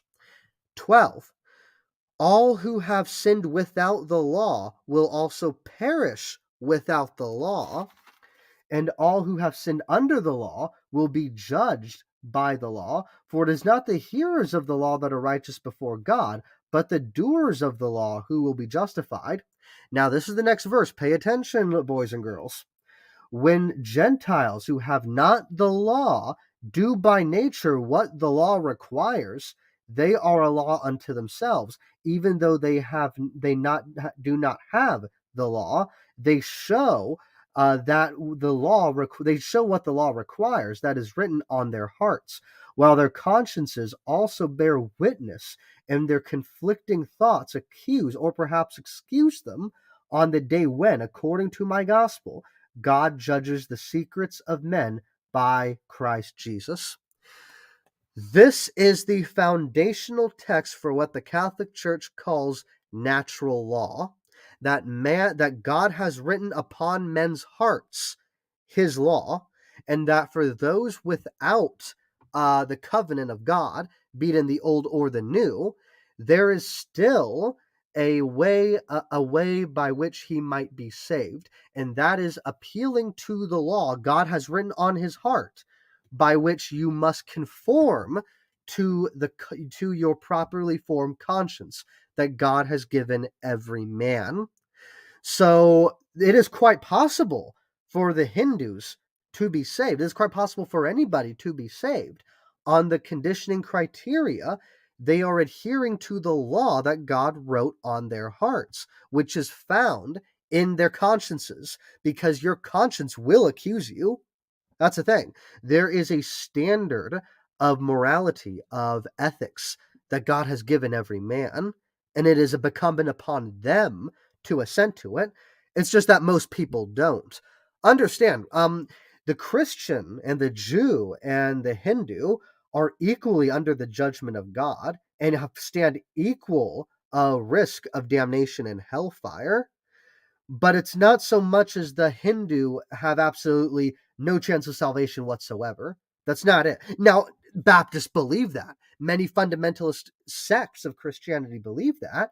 But historically, Christians never believed that. Historically, Christians always understood that because this thing called natural law exists, every man has a hope of salvation, even those who find themselves outside of the covenant. Now, it may be harder for them to be saved. It may be harder for them to understand the covenant, what God asks of them, but it's certainly not impossible, and can certainly be done simply by appealing to the conscience that God has rightfully engraved upon your heart. So right here, it is quite clear that not Mr. Harris, has absolutely no understanding of this point of theology, no understanding of it. And it's no surprise, because natural law is virtually misunderstood the world over in fundamentalist circles. So it's no surprise that Mr. Harris, now as a evangelical atheist, you might say, continues to have that very, very glaring misunderstanding. Let's continue. I say that just as a point of comparison. Okay. So God created the cultural isolation of the Hindus. Okay. He engineered the circumstance of their deaths in ignorance of revelation. And then he created the penalty for this ignorance, which is an eternity of conscious torment in fire. Okay. On the other hand, on Dr. Craig's account, your run-of-the-mill serial killer in America, okay, who spent his life raping and torturing children, need only come to God, come to Jesus on death row, and after a final meal of fried chicken, he's going to spend an eternity in heaven after death. Okay, one thing should be crystal clear to you. This vision of life has absolutely nothing to do with moral accountability. Okay, and please notice the double standard that people like Dr. Craig use to exonerate God from all this evil. So before we continue on with that absolute insanity there, I want to first illustrate something. No doubt there are Baptists that believe that people that have spent their lives raping and murdering children can have an eternity in heaven. Now, to be fair, that's also the Catholic position, but the problem about that is the fact that is not nearly accurate. Not nearly accurate to how I put it. That is true, but what he is not describing is where the historic Christian position would disagree with him on, because you could possibly get people that are mass killers and they realize the weight of the sin they've inflicted upon others, upon their fellow man, upon God, and want to have a genuine turn of heart, of repentance. There's room for people like that in heaven. I mean, that's what St. Paul is. I mean, the man that wrote 1/3 of the New Testament actively persecuted and martyred Christians before he became one. So certainly the how would I say this? The scenario that Mr. Harris is laying out for us is possible. The problem that Mr. Harris has is he thinks that there will be no punishment for that man when converted to Christ. No, there will be. Understand this, because again, the Catholic Church, the Orthodox Church, historic Christianity understands this, that for the person that is converted to Christ, yet has done things that they knew to be sins, there will be punishment for that, either in this life or the next. That's what purgatory is. Purgatory is as it purges you from your sins. It is cleansing, true enough, but it is also equally punitive. That cleansing also punishes you. You are cleaned of your sins, true enough, but you are equally being punished for them. That is an understanding of the afterlife that apostolic Christianity has, that no doubt that Mr. Harris was never exposed to. And so when you approach Christianity the way Mr. Harris does, no doubt you would think that God is just an immoral monster, because, well, evangelical and Baptist Christianity does a really poor job of putting him in any other light, philosophically and theologically speaking, for reasons that Mr. Harris is bringing up. But historically, Christians never thought like this. In fact, I think like, I could be wrong on this, but I think even inspiring philosophy believes in a purgatorial like state after death. He values and understands the doctrine of purgatory and believes it. I don't think the way the Catholic Church articulates it, but still, he believes in a punitive, in a in a purgative punitive state whereby souls will be punished for their transgressions. Therefore, I think that would more than satisfy Mr. Harris's objections here, which he gets from being very, very uneducated theologically and philosophically. But again, one thing I want to make abundantly clear about Enlightenment atheists is you can rely on them 100% of the time to be uneducated in these discussions. Always. Doesn't matter who they are. Rather, they are the Richard Dawkins of the world, the Carriers, the Matt Dillahunties, all of them. They are all equally uneducated. And it shows. Let's continue. Okay, we're told that God is loving and kind and just and intrinsically good. But when someone like myself points out the rather obvious and compelling evidence that God is cruel and unjust because he visits suffering on innocent people of a scope and scale that would embarrass the most ambitious psychopath, Okay? We're told that God is mysterious. Okay? Who can understand God's will? Okay? And yet this is precisely, this merely human understanding of God's will is precisely what believers use to establish his goodness in the first place. You know, something good happens to a Christian. He feels some bliss while praying, say, or he sees some positive change in his life, and we're told that God is good. Okay, but when children by the tens of thousands are torn from their parents' arms and drowned, we're told that God is mysterious. Okay, this is how you play tennis without the net. Okay, and I want to suggest to you, I will agree with him. It certainly is how you play tennis without the net, but that's because the fundamentalist understanding of Christianity he has doesn't come with the net included. No doubt. I completely affirm that is what it looks like. And I can say that having formerly been raised in the fundamentalist understanding of Christianity that he came from, I can see how he would think that. The issue is, however, and what needs to be said, as I keep saying, does this, how should I say this? Does this mirror a historic understanding of Christianity as it has understood itself? Yes or no? Because if it doesn't, then Mr. Harris is speaking on his understanding of Christianity that he grew up in and trying to apply that to a whole wealth of people, whole populations, whole cultures that do not have his understanding.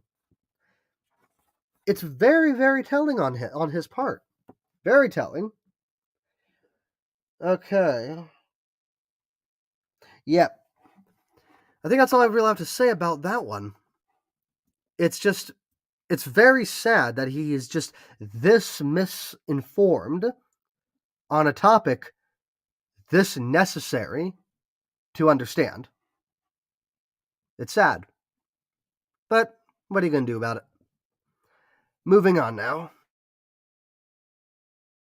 that it is not only tiresome when otherwise intelligent people speak this way, it is morally reprehensible.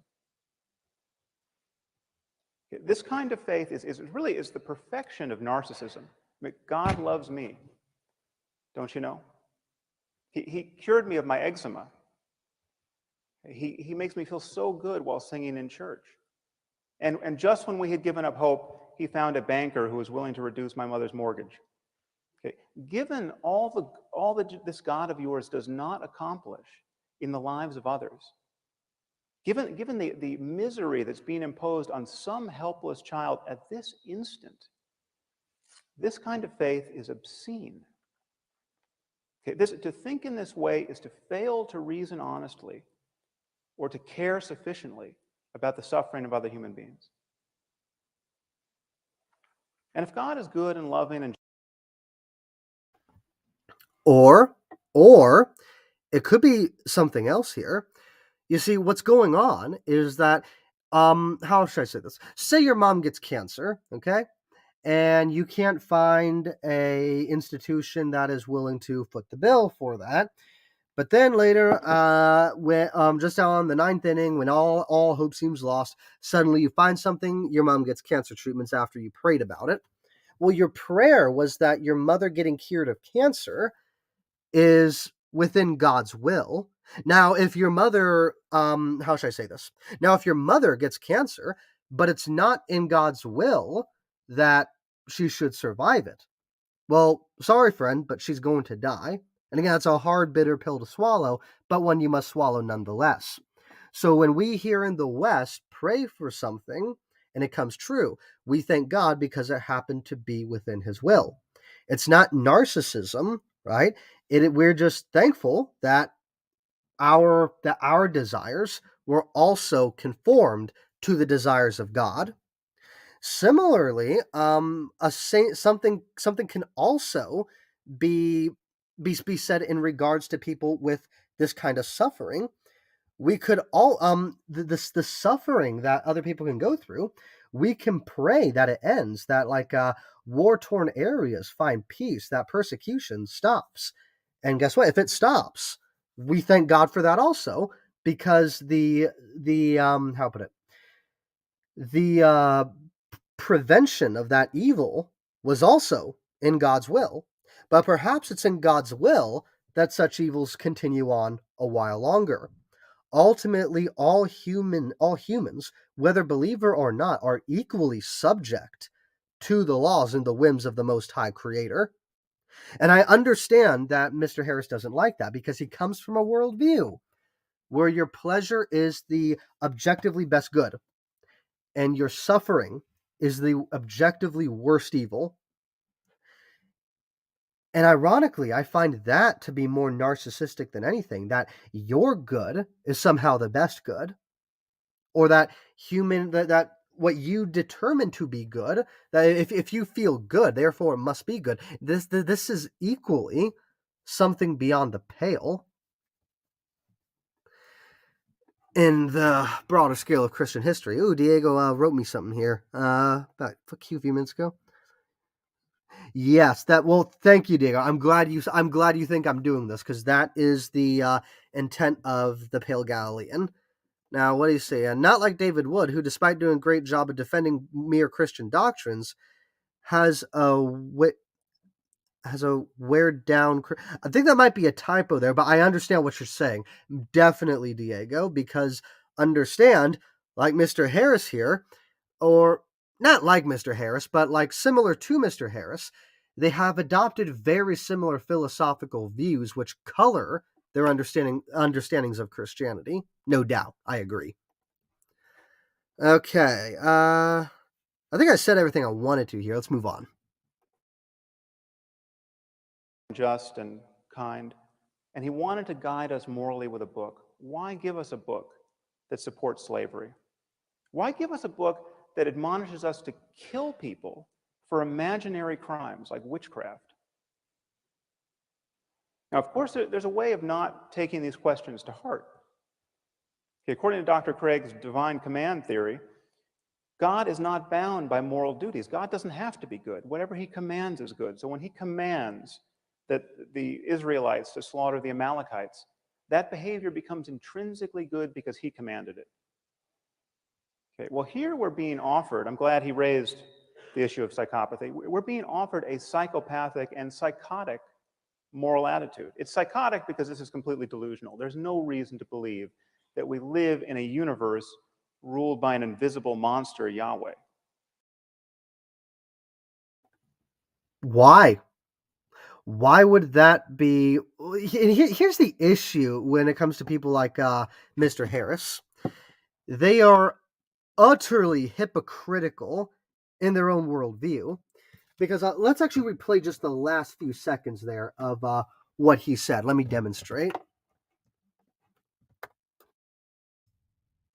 Moral attitude. It's psychotic because this is completely delusional. There's no reason to believe that we live in a universe ruled by an invisible monster, Yahweh. Why would that be delusional, exactly? Why? Because here's the thing about it. Although Mr. Harris will never, ever have the mental wherewithal to admit it, he believes things that are equally as delusional. Just a couple minutes ago, he criticized God as to why would a good God allow slavery? Why do you think slavery is a moral wrong there, Mr. Harris? That's equally delusional. There's no reason you should see slavery as morally wrong, because why? Why is it morally wrong? Because the idea that people shouldn't be your slave is ultimately a moral presupposition you're making, but a delusional one, because there is no scientific reason and there's no materialistic reason as to why slavery should be wrong. Let's look at something else Mr. Harris says. He is no doubt a secularist, as am I. Why should secularism be given any ounce of legitimacy at all? The idea that the state and the church should be separate, that the ecclesiastical and governmental bodies should have distinctions of power, This is equally a delusional idea in Mr. Harris's worldview because there's no evidence that this is the way the world should be run. He probably also is a proponent of women's rights. Why? Why do women deserve rights? This is an equally delusional idea. What he identifies as a delusional idea, how to put this? He will convict Christians of believing in delusional things, yet the things he believes in are equally delusional because there's no evidence for believing any of these either. But you see, understand this, when it comes to Protestants, and again, there are exceptions to this, such as Ryan the Presbyterian. He's more of the cognitionally aware, I would say, of this. He assumes his position's correct by default, and all other positions must be measured up to his. He assumes that his understanding of the world is correct, and therefore you must prove your own, and therefore, therefore God allows slavery must be an inherent evil, yet he is unable, by that same metric and standard, to say that slavery is evil. It's utterly weird and warped understanding of the world, because on one hand, he derides Christianity, but on the other hand, he is clearly the heir of it. That he thinks that women should have rights. He believes that people shouldn't be slaves, and he thinks secular governments are the way to go. Why do you think these things? Because these things are every bit as theological as Yahweh is. That, again, Enlightenment atheists do not have the mental wherewithal to understand by and large. But things like secularism, women's rights, abolitionism, these are every bit as theological and philosophical as angels, demons, heaven, hell, and transubstantiation is. But again, some atheists actually have the mental wherewithal to understand this, such as Marquis Sade and Nietzsche back in the 18th and 19th centuries, respectively. Today, people like Mr. Harris, Dark Matter, Matt Dillahunty, just pick a name and put it on the pin there, or take a name, put it on the board. You name it. Today, they universally do not have this self-awareness. They don't. So what's interesting is that Sam Harris will go out of his way and tell you, oh, hey, look at this. The Christian God is immoral because there's no evidence to believe in the Christian God. It's like, there's no evidence to believe that Enlightenment atheism is anything other than just a pseudo-philosophical pipe dream. There's no evidence for it. There is no evidence to suggest that women have any value outside of bearing children. There's no evidence to suggest that black people shouldn't be enslaved. There's no evidence to suggest any of these values. And yet Sam Harris will go out of his way to assume these are rational. Oh, but God worship, no, that's beyond the pale. That's something that no rational being could possibly subscribe to, without having the understanding that his beliefs derive from God worship. He doesn't have that intellectual wherewithal to understand that. Doesn't have it. Probably never will either. I digress, though. Let's continue. But it is psychopathic because this is a total detachment from the well-being of human beings. This so easily rationalizes the slaughter of children. Okay, just think about the Muslims at this moment who are blowing themselves up, okay, convinced that they are agents of God's will. There is absolutely nothing that Dr. Craig can say against their behavior in moral terms, apart from his own faith-based claim that they're praying to the wrong God. And what I love is that Mr. Harris seems to think he is all that different. There is nothing he can say that would... Shut up. There's nothing he can say to kind of shame the Muslim for doing this, because he equally is arguing from a frame of his own moral reference. The difference is that for some reason he thinks that his morality is somehow better than Christian morality, when he has not demonstrated that there's no objective reason for one being any better than the other, but he's going to assume that anyway. That's very Protestant, and honestly very Western, very colonial of him, I must say. But again, like anybody that's actually kind of been paying attention, I identify atheism, Western atheism, with practically being a form of Enlightenment colonialism. Essentially, that's what's going on here. Make no mistake about that, boys and girls, ladies and gentlemen. That's what's going on.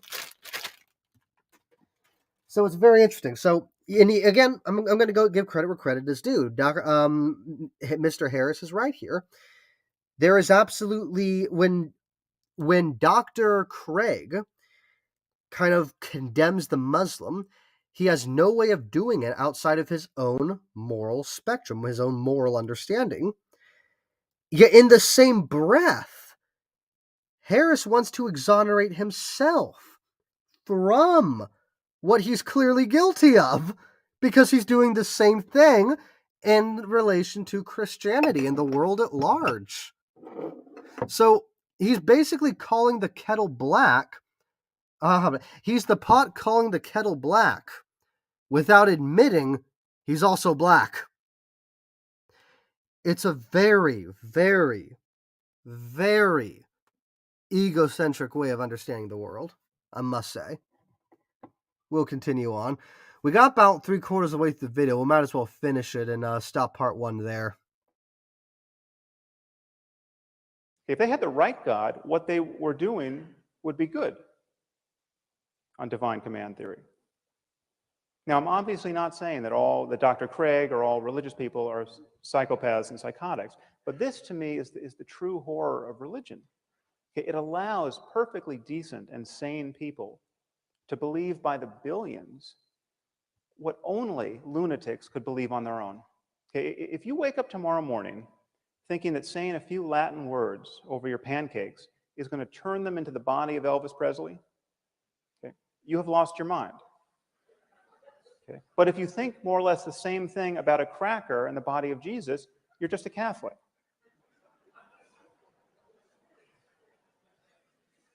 And I'm not the first person to notice.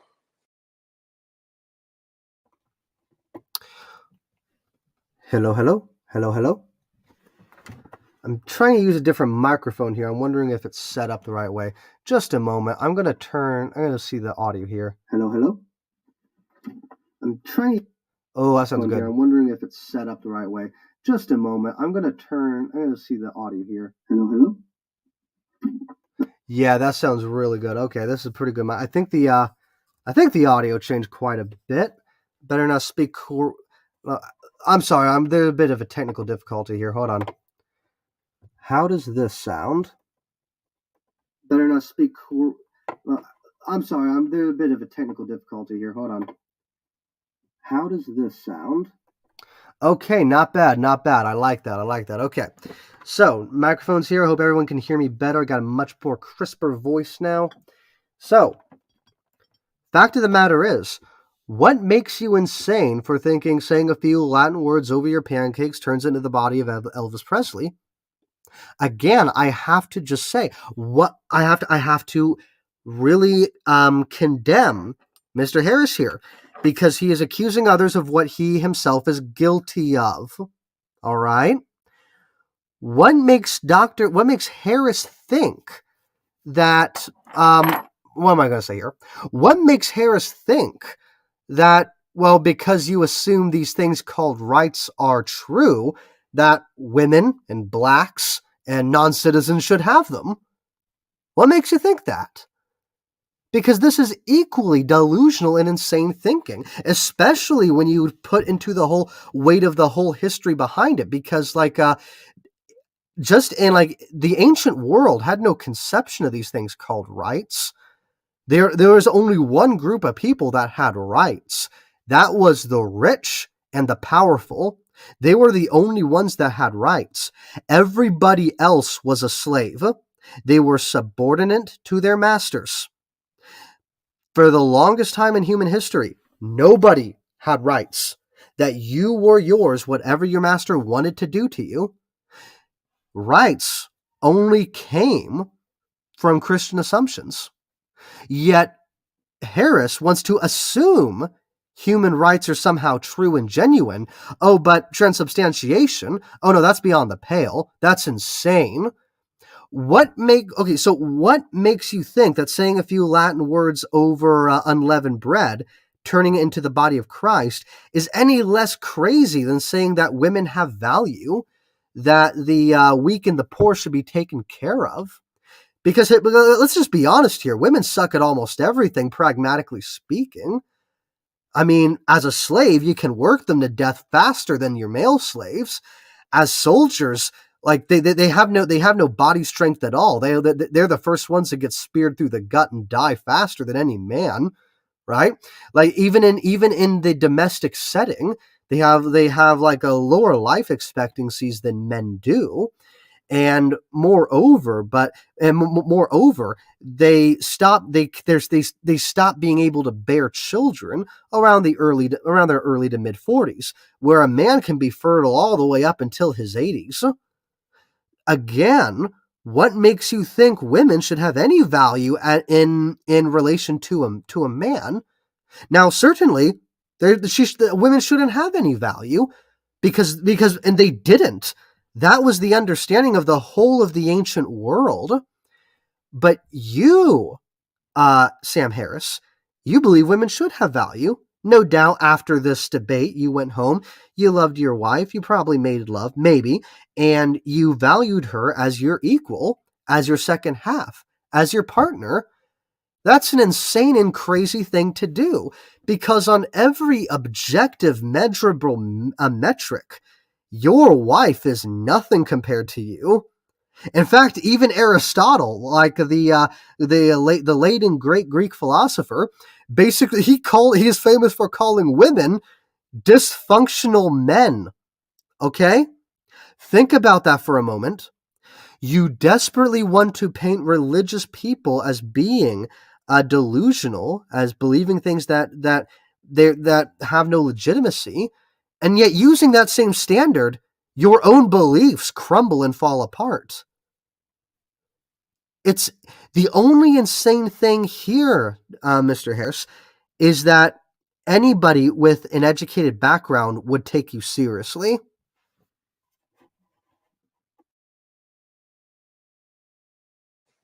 That it's a very strange sort of loving God who would make salvation depend on believing in him on bad evidence. Okay, I mean, if you lived 2,000 years ago, there was evidence galore. I mean, he was just performing miracles, but apparently he got tired of being so helpful. Okay, and so now we all inherit this very heavy burden of the doctrine's implausibility. And the effort to square it with what we now know about the cosmos and what we know about the all too human origins of Scripture becomes more and more difficult. Okay, and it's not just the generic God that Dr. Craig is recommending, it is God the Father and Jesus the Son. Okay, Christianity, on Dr. Craig's account, is the true moral wealth of the world. So, first of all, Christianity is the true moral wealth of the world. But moreover, Mr. Harris, you are living proof of that. Much of your assumptions are deeply, institutionally, and inherently Christian assumptions. Again, like I've said before, You affirm women's rights, you affirm abolitionism, and you affirm secularism. All of these are deeply philosophical and theological, not a single shred of evidence supporting either of them. Yet you will bend over backwards and simp for all three of them. And yet when it comes to God worship, you just snuff your nose at it. But again, I can't quite blame you because, like every good Protestant colonial, that's exactly what they did. Constantly, consistently, wherever they went. That's exactly what America did when we went into Vietnam. That's exactly what we did when we went into Iraq and Afghanistan. We basically assumed our own worldview and our values are universal, contingent, and therefore civilized, and other worldviews that simply don't match up are somehow backwards, primitive, bastardized in some way. You share that tradition to a dotted I and a crossed T. Like, who you trying to kid, buddy? Let's finish up Sam's let's finish up Sam's video and then call it a day at part 1. Hey Diego, if you want to come in, you better do that soon, okay? Because I'm about ready to wrap it up here soon. Well, I hate to break it to you here at Notre Dame, but Christianity is a cult of human sacrifice. Christianity is not a religion that repudiates human sacrifice. It is a religion that celebrates a single human sacrifice as though it were effective. God. Honestly, for the first time in his whole speech, I found something I can actually agree with. We are a cult of human sacrifice, of the one sacrifice of the Son, whose remission for our sins was the only effective thing that could free us from the bondage of our burdens. I affirm that. Good. There is nothing wrong with that. For once, I can find something that me and Mr. Harris can agree on. Shocking, I know. God so loved the world that he gave his only son, John 3:16. Okay, the idea is that Jesus suffered the crucifixion so that none need suffer hell, except those billions in India and billions like them throughout history. Okay, this is a stride. This doctrine is a contemptible history of scientific ignorance and religious barbarism. We come from people who used to bury children under the foundations of new buildings as offerings to their imaginary gods. I mean, just think about that. There, in vast numbers of societies.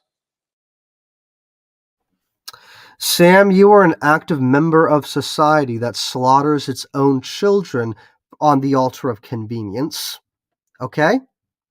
You actively perpetuate and propagate a culture, a society that has the blood of over 60 million on its hands. Do not don't here's the thing. Don't call the kettle black if you're not willing to admit you are also. Okay? Because that's what's going on here. You, on one hand, you are saying that we used to bury children in the foundations of buildings. It's like, well, yeah, well now you just slice and cut them up for the sake of convenience, so you can just have sex the next day if Plan A and Plan B don't work out. That's what's going on here. The vast majority of child murders in this country are for convenience. Do not exonerate yourself of what you're guilty of, Sam. That is very, very dishonest.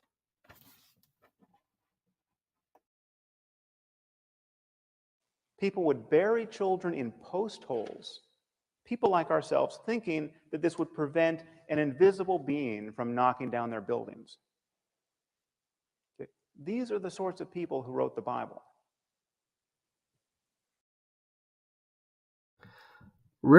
And again, I want to point this out. that what we have here is a bigotry known as ageism. And essentially what it means is that if there is a people that isn't as developed as we are, if there is a people that is older than us, that we have succeeded chronologically, that they naturally must be savage and barbaric. That is his whole position.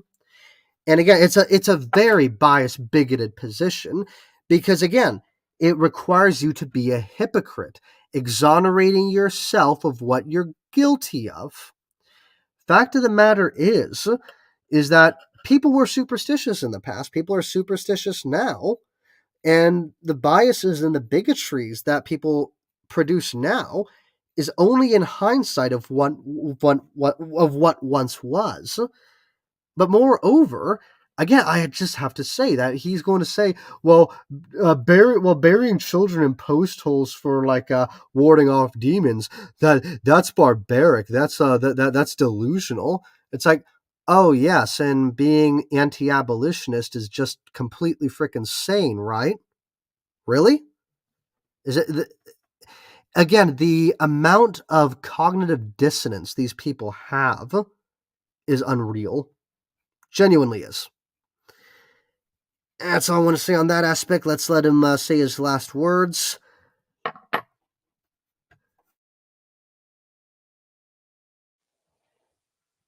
If there is a less moral framework than the one Dr. Craig is proposing, I haven't heard of it.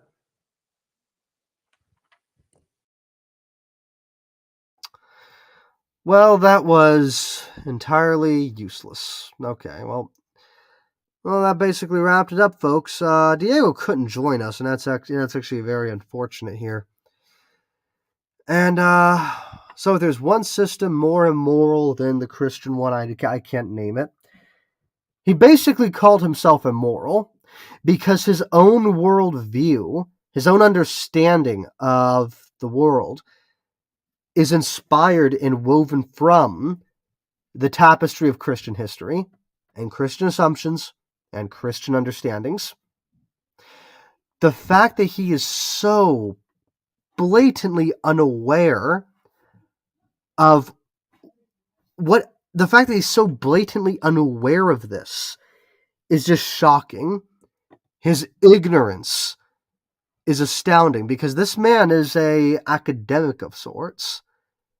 And it's just shocking that he can be this incredibly jaw-droppingly ignorant of essentially everything that is talked about in this discipline.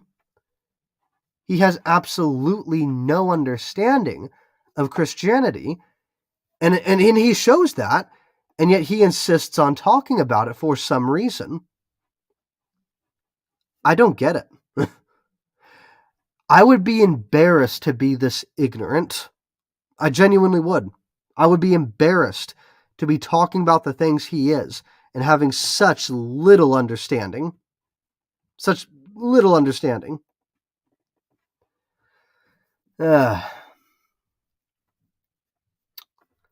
Okay. So right now I'm trying to get an image up. I promised to show you, I'd show the audience the stream of the image of the painting that I was showing you, the City of God one. And I don't have it here, but I'm going to do this instead. You all are going to get a sneak peek into my studio. So, hello everybody. I'm not going to do a face reveal or anything, but you all get to see a little bit of my studio. You get to see the back of it at least. Here. All right. Promise to show this. I can't get the image online to get big enough, so I'm going to have to show this as so. All right. Now, what you can see, this is the City of God. It is a painting that was put on a manuscript of St. Augustine's work in the 15th century. And this is the city of God. This is how it is. This is how the 15th century was representing that. So you can see God and Jesus and the Holy Spirit right there among the whole hosts of angels around them. You see the Queen Mother over there wearing a royal blue, which queens wore. Now here, these are the saints of God. You have Adam and Eve right there. And hey, hold on, let me stop the camera here to make sure that you can hear my audio. Yeah, okay, we're good. Yeah, so you have Adam and Eve right there. That's why they're naked. You have a bunch of bishops here, actually, and some of these guys are very injured. Like that guy here. Let's kind of adjust. You can see that guy has a dagger in his shoulder, and he's bound. This man is bound and has arrows over him. That's Saint Sebastian. And we even have beheaded popes. Up there, you have Peter holding the keys. You have other ones who are crucified, other saints who are poisoned. And so everywhere here, this is the city of God. But notice, they come in wearing their wounds. And this isn't the whole painting either. This is just as much of it they could get onto the page. Okay, I'm going to readjust that. Here's not doxing myself. Okay, now back to normal. My uncle most likely went to Christian... Oh, go away. Okay, my uncle most likely went to the Chrism Mass in his diocese since he is a priest. Oh, well, give your uncle my best. Give your uncle my best then. All right, ladies and gentlemen. That was Sam Harris and what's his name? Dark Matter. I don't know if Dark Matter has revealed his name publicly, but yeah, that was their videos, and they were both equally terrible, both equally frustratingly, jaw-droppingly, mind-numbingly ignorant. And that is not me trying to throw an attitude, me trying to shame or insult them. There's no way I can describe what that was, other than a textbook example of what ignorant people look like when they're talking about something they have no understanding of. That's what you look like. So I hope that's not me. And that's why I go out of my way to educate myself so that I look like that as less as possible. And that should be everybody's goal and understanding. But when you talk about things in a way how should I say this? Sam Harris and Dark Matter are talking about an issue that they do not have a mature understanding of. And it incredibly shows, very painfully well. And this is an ignorance that, brothers and sisters, you would do well to avoid. I'm going to continue doing the videos Diego has sent me because this was actually quite fun. There are two more we're going to go over, and each one is kind of pretty big, but we'll tackle it anyway. But either way, if I want you to walk away with any lesson, it is the fact that people like this, they're not worth taking seriously. These people are not a threat to the Catholic faith. They're not a threat to the Christian faith. They're not a threat to any faith. They're too American-centric to really affect anyone outside of their own respective personality cults. That's just genuinely the case. Anyway, everybody, this has been your host, a lone man named Fro, and this has been another one for the Pale Galilean. Here I am, signing out. Viva Cristo Rey, and always pray the rosary, everybody. Bye-bye.